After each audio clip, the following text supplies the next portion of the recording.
Subscribe करें हमारे YouTube channel को एवं बेल आइकन दबाना ना भूलें ताकि रोज की YouTube अपडेट्स आपको मिलती रहे।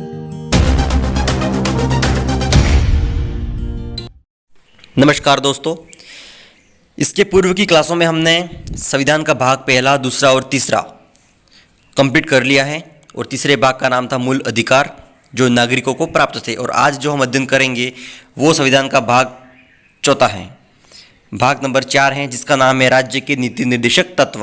राज्य के नीति निर्देशक तत्व हैं और ये संविधान का भाग नंबर 4 है, जिसके अंदर अनुच्छेदों की संख्या कितनी आती है तो 36 से लगाकर 51 तक, 36 से 51 तक जो अनुच्छेद हैं वो भाग 4 राज्य के नीति निर्देशक तत्व के अंतर्गत आते हैं। हमें क्रम से 36 से लगाकर 51 तक अनुच्छेदों के बारे में अध्ययन करना है अपनी इस क्लास में। तो इसके पूर्व में आपको एक बात बता दूं कि जो राज्य के नीति निर्देशक जो तत्व हैं ये अवधारणा कहाँ से ली गई, ऐसा अक्सर प्रश्न आता है। तो आपको ध्यान रखना है ये व्यवस्था आयरलैंड से ली गई है। आयरलैंड से नीति निर्देशक तत्व की जो अवधारणा है वो वहाँ से ली गई है। साथ ही ध्यान रखना है आपको कि जो नीति निर्देशक तत्व होते हैं वो राज्य के लिए होते हैं। किसके लिए होते हैं? राज्य के लिए होते हैं, कि मतलब राज्य को पालन करना होता है। राज्य इन तत्वों का पालन करेगा तो बहुत ही उसके लिए अच्छा रहेगा। जैसे कि अंबेडकर जी ने एक बार कहा था कि जो नीति निर्देशक तत्व हैं, डायरेक्टिव प्रिंसिपल्स जो हैं, वो एक अनोखी व्यवस्था है। ये एक अनोखी व्यवस्था है, यदि सरकार इसका पालन नहीं करती है तो अगले चुनाव में उसका पतन निश्चित है। ऐसी बात अंबेडकर जी ने कही थी, आपको ध्यान रखनी है। और इसमें अगर ये जो तत्व हैं जितने भी 36 से 51 तक अभी जो हम आगे देखेंगे, उनका अगर राज्य पालन करे या नहीं करे वो उसके ऊपर निर्भर है। कोई राज्य की अगर स्थिति है कि इन सब का पालन करे तो उसकी मर्जी, और नहीं भी करता है तो वो भी राज्य की मर्जी पर निर्भर है। क्योंकि इसके लिए हम किसी न्यायालय में नहीं जा सकते कि हमारा राज्य, जैसे कि मैं आपको उदाहरण दूं कि अगर कोई राज्य वहाँ के जो भी सेवक है उनके लिए मान लो भर्तियाँ नहीं निकल रही है, कोई सरकारी नौकरी आ नहीं पा रही है, तो तब हम न्यायालय में नहीं जा सकते कि हमें राज्य नौकरियाँ नहीं दे रहा है। ये हम नहीं कर सकते, वो राज्य के ऊपर निर्भर है, उसकी स्थिति के अनुरूप वो कोई भी कार्य होगा वो करेगा।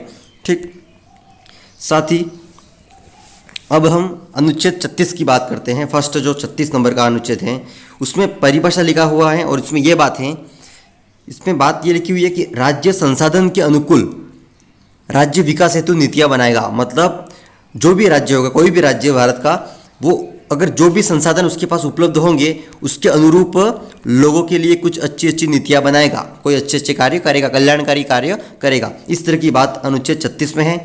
और 37 जो अनुच्छेद हैं उसमें क्या बात है कि अनुच्छेद 37 में लिखा हुआ है कि इस भाग में अंतर्विष्ट तत्वों का लागू होना। इसका मतलब ये है कि अगर राज्य किसी कार्य को या फिर कोई भी योजना है या कुछ ऐसे कार्य हैं जिनको नहीं कर रहा है तो इसके लिए हम न्यायालय में नहीं जा सकते। मतलब इसके अंदर बात यही है सीधी कि यह न्यायालय द्वारा संरक्षित नहीं है।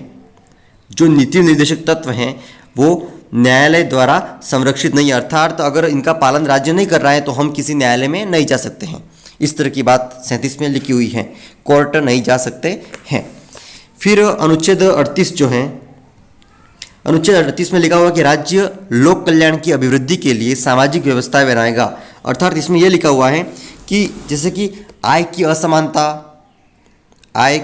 असमानता, साथ ही अवसरों की असमानता को दूर करेगा। मतलब आय की असमानता मतलब जैसे कि मेल या फीमेल जो भी उनको वेतन मिलता है वो उनमें कोई पक्षपात नहीं होना चाहिए, मजदूरों को समान वेतन मिलना चाहिए, लिंग के आधार पर कोई भेदभाव नहीं होना चाहिए, इस तरह की बातें।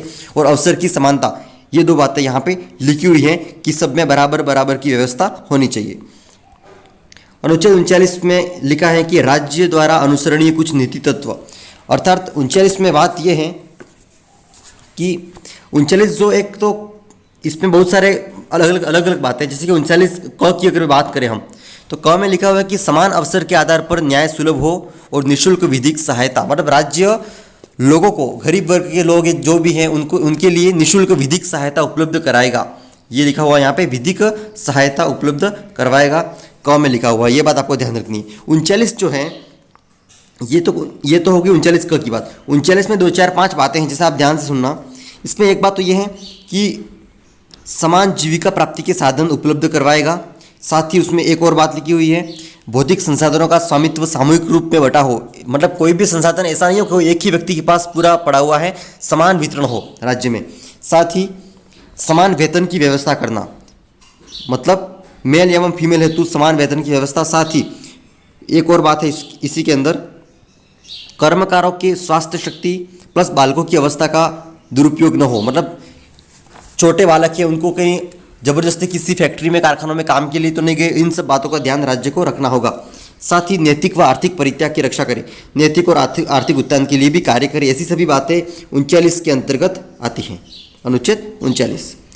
अनुच्छेद 40 बहुत ही महत्वपूर्ण है, अक्सर यहाँ से प्रश्न आते हैं। ग्राम पंचायतों का गठन, 40 में लिखा हुआ है कि राज्य ग्राम पंचायतों का संगठन करने हेतु राज्य कदम उठाएगा, मतलब ग्राम पंचायतों का गठन करेगा।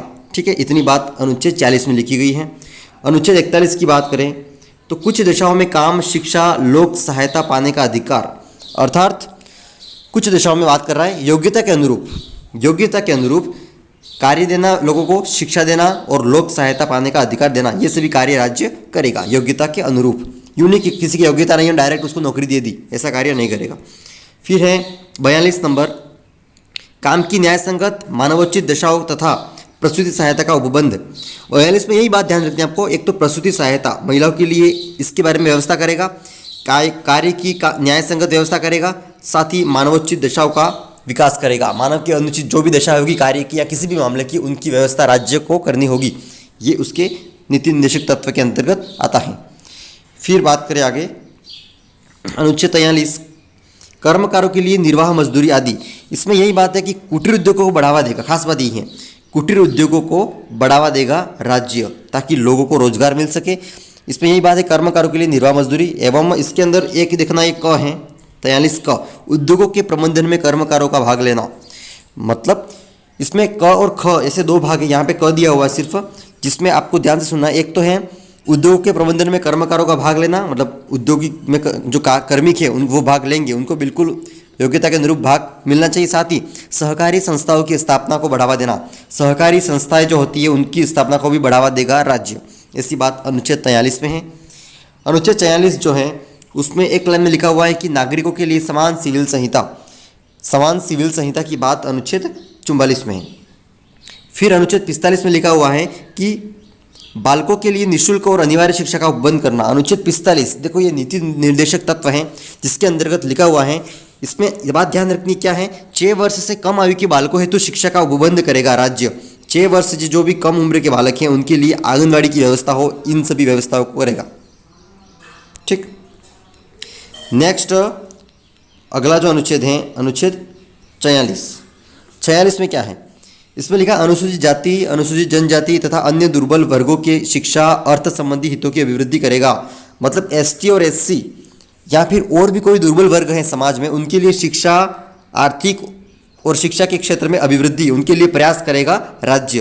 तभी लोग खुश रहेंगे, सरकार से, कोई भी सरकार है तत्कालीन समय की, उनसे खुश रहेंगे और अगले चुनाव में उसको लाने का प्रयास करेंगे।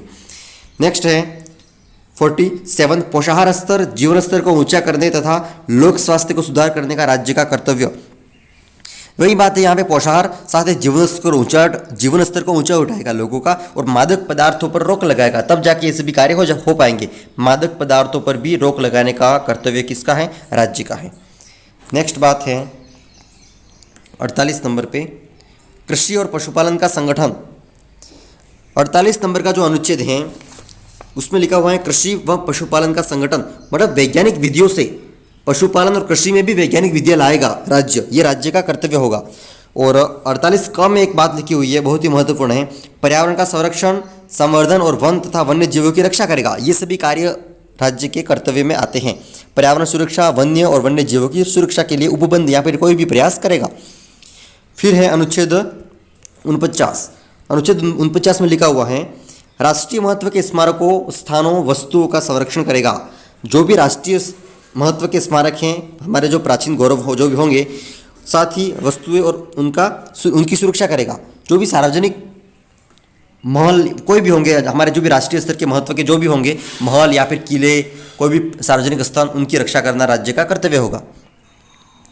अनुच्छेद 50 इसमें यह लिखा हुआ है कार्यपालिका से न्यायपालिका का पृथक्करण, मतलब कार्यपालिका से न्यायपालिका का पृथक्करण लोक सेवाओं को ध्यान में रखते हो, मतलब ये कार्य करेगा कि दोनों के कार्य स्वतंत्र रूप से अलग अलग होंगे, दोनों को शामिल नहीं करेगा। और अनुच्छेद 50 जो है अंतर्राष्ट्रीय शांति और सुरक्षा की अभिवृद्धि, अंतर्राष्ट्रीय शांति और सुरक्षा की अभिवृद्धि में राज्य प्रयासरत रहेगा, उनके संबंध में मतलब अंतर्राष्ट्रीय संबंध भी राज्य अच्छी तरह से निभाएगा, साथ ही सुरक्षा की अभिवृद्धि के लिए भी प्रयास करेगा। ऐसी बातें राज्य के नीति निर्देशक तत्व संविधान का भाग 4 के अंतर्गत हैं। और ये 51 नंबर अनुच्छेद अंतिम अनुच्छेद है जो भाग 4 के अंतर्गत आता है संविधान के। अगली क्लास जो अपन करेंगे वो रहेगी मूल कर्तव्य, भाग 4 क में आता है वो, और 51 अनुच्छेद 51 क में पूरा वर्णन रहेगा मूल कर्तव्य का, जो अपनी अगली क्लास रहेगी।